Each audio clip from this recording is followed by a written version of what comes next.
మహతి టీవీలో మీ వ్యాపార ప్రకటనల కోసం కింది నెంబర్కి సంప్రదించండి. నమస్తే గురుగారు. ఆశీర్వచనం తల్లి.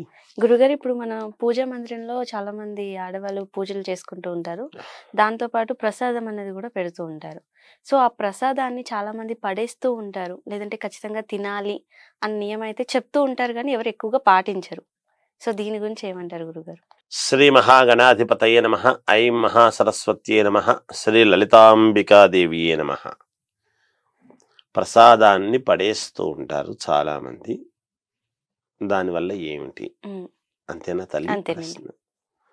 ప్రసాదం అంటే మనము మామూలుగా ఇంట్లో మడితో చేసి భగవంతుడికి అర్పించేటువంటి విధానములో తయారు చేసేటువంటి విధానం. ఇక్కడే కాదు, దేవాలయాల్లో అయినా ఇంట్లో అయినా మామూలుగా ఇంట్లో చేసిన, దేవాలయాల్లో అంటే ఇంకా ఎక్కువ ప్రాధాన్యతతో, ఎందుకంటే మూల దేవతకు ఎప్పుడైతే మనము మూల విరాట్టు ఉత్సవ విగ్రహాలు అని ఇలా ఉంటాయి. ఉత్సవం అంటే గ్రామోత్సవం చేసేటువంటివి, లోపల మూల విరాట్టు అంటే కదలిక లేని మామూలుగా అక్కడే ఉండేటువంటి ఇది. అక్కడ నిరంతరము మామూలుగా అభిషేకాలు, అర్చనలు, ఇవన్నీ కూడా నివేదనలు, ధూపదీప నివేదనలు అని చెప్పుకుంటాం మనం. ఇలా చేస్తూ ఉన్నప్పుడమ్మా చాలా మడితో ఒక పద్ధతి ప్రకారముగా ఎవరిని తాకకుండా దేవాలయాల్లో ప్రసాదాలు అనేటువంటివి, ప్రసాద వితరణం అనేది జరుగుతుంటుంది. గుడికి వెళ్ళినటువంటి భక్తులకందరికీ కూడా అసలు ప్రసాదం తీసుకోకపోతే ఏమవుతుంది? ఎందుకు తీసుకోవాలి? ఎందుకు ప్రసాదం ఇవ్వాలి? ముందు అక్కడ వస్తుంది. ఆ తర్వాత ఏమిటి పడేస్తే దాని యొక్క ఇది ఏమిటనేది తెలుస్తుంది.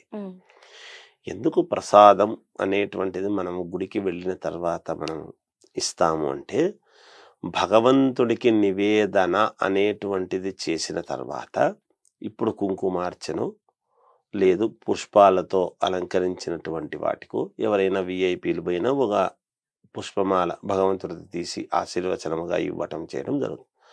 అలా ప్రతివాడికి అక్కడ అందరికీ అక్కడే కుంకుమలు అవి ఇవి ఇవ్వలేము కదా, అలాగే జరగవు కదా.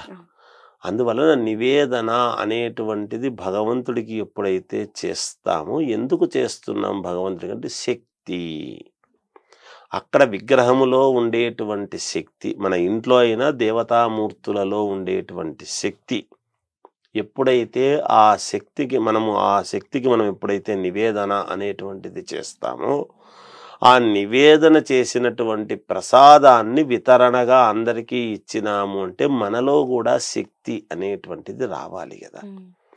భగవంతుడి యొక్క అనుగ్రహ శక్తి మనకు కలగటానికి మనము స్వీకరిస్తున్నాం. శక్తి వద్దు అని అనుకుంటే పడేయొచ్చును, అంతే కదా. పడేసినటువంటి దాని వలన శక్తిని కోల్పోవడం ఒకటే కాకుండా పుణ్యాన్ని కూడా పోగొట్టుకుంటున్నాం. తీసుకుంటే శక్తి వస్తుంది, శక్తి ద్వారా పుణ్యం వస్తున్నది.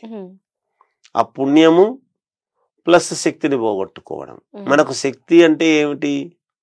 శక్తి అంటే ఏమిటంటే చైతన్యము, మనలో కదలిక. శక్తి అంటే ఏదో 100 కిలోలో 200 కిలోలో బరువులు ఎత్తితే శక్తి వచ్చింది అని కాదు, మనలో ఉండేటువంటి కదలిక.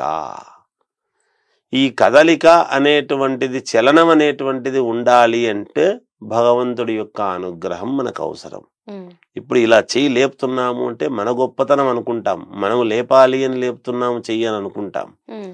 కాదు, నిత్య చైతన్యమూర్తి అని భగవంతుడిని ఎప్పుడైతే మనం ఆరాధిస్తూ భగవంతుడికి పెట్టినటువంటి నివేదన అన్నము ద్వారా పోషణ మనకి. దేనివల్ల మనం ఉదయం లేస్తే ఉదయము, మధ్యాహ్నము, సాయంకాలము, లేదా మధ్యాహ్నము సాయంకాలము 2 పూటల, లేదు ఒక పూట గాని తినాలి కదా. అన్నము వలనే కదా అన్నం పరబ్రహ్మస్వరూపము అన్నాడు. ఎందుకు బ్రహ్మస్వరూపము, బ్రహ్మ పదార్థము అని అంటున్నాము అంటే, అన్నములో ఉండేటువంటి శక్తి బ్రహ్మమాయ మనకు కనపడదు. అందుకనే పరబ్రహ్మస్వరూపము. పరా అంటే అంతటా, బ్రహ్మ అంటే భగవంతుడి యొక్క ఇది, స్వరూపము అంటే స్వరూపము అంటే ఏమిటి? ఈ అన్నము స్వరూపముగా మనం కనపడుతూ ఉన్నది, మిగతా అది కనపడడం లేదు. అన్నములో ఉండేటువంటి ఆ శక్తి, ఆ ప్రసాదము, అన్నమే కాదు, నివేదన భగవంతుడికి పెట్టినటువంటి నివేదన ఏదైనా కావచ్చు. ఒక లడ్డు ఏదైనా తినేటువంటిది కదా, తినబడేటువంటిది ప్రతిదీ కూడా అన్నము అన్నాడు. మనమేమనుకుంటామంటే రైస్ తినేటువంటి దాన్ని మాత్రమే అన్నం పెట్టు అంటే అన్నం అనుకుంటాం. కాదు, తినబడేటువంటి ఓషధలు కూడా అన్నమే. అందుకే అన్నము ముందు పుట్టింది, అన్నాద్ భవంతి భూతాని, తర్వాత భూతాలు పుట్టుకొచ్చినాయి అన్నము కోసం. చీమలు ఎందుకు వస్తాయి? అక్కడ తినేటువంటి పదార్థము ఉంటే కదా చీమలు వస్తాయి. అందుకని మనము మానవాళి ఎప్పుడు పుట్టారు? జంతువునామ నరజన్మ దుర్లభం. జంతువులు కానీ మిగతా క్రిమి కీటకాదులు కానీ ఇవన్నీ ఎప్పుడు పుట్టుకొచ్చినాయంటే ముందు ఓషధులు పుట్టాయి కాబట్టి. తినబడేటువంటివన్నీ ముందు పుట్టాయి కాబట్టి తినటానికి వ్యక్తులు వచ్చారు. అందువలన ఇది మనకు నిత్యము లభించాలి, మనకు శక్తి ఉండాలి, మన జీవన గమనము కరెక్ట్గా ఉండాలి, మన ఆలోచనలు ఎటువంటి ఆహారము తింటున్నామో మనము ఆలోచనలు కూడా అటువంటివి చేస్తాం ఎప్పుడు కూడా.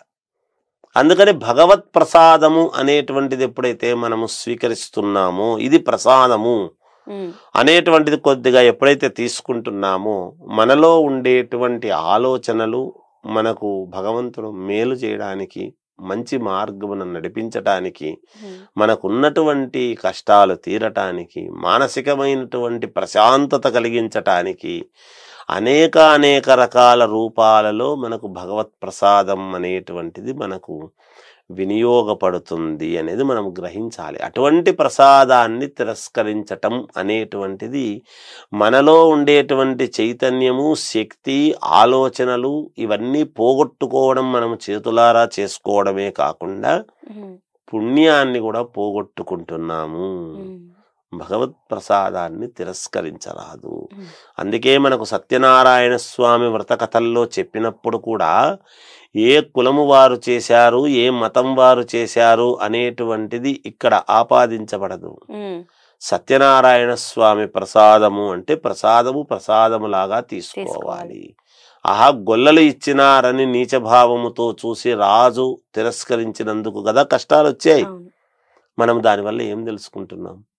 భర్తను ప్రసాదము తీసుకోకుండా భర్తను చూడటానికి వెళ్ళింది అని కదా ఆమె. అందుకని అలా వెళితే ఏమైంది అనేది చెబుతున్నాయి కదా. ఇవన్నీ ఎందుకు చెప్తున్నామంటే భయాలు చెప్పడానికని కాదు, ఇది చెయ్యకపోతే ఇటువంటి ఇబ్బందులు కలుగుతాయి కాబట్టి ఒక సూచన. ఇవి చేసుకుంటే మీకు మేలు జరుగుతుంది, దీన్ని వద్దంటే ఇటువంటి పరిణామాలు మీరు ఎదుర్కోవాల్సినటువంటి అవసరం ఏర్పడుతుంది. అందువలన భగవత్ ప్రసాదాన్ని ఎవరు తిరస్కరించరాదు. ఓకే గురుగారు, చాలా చక్కగా తెలియజేశారు. ధన్యవాదాలు. జయోస్తు.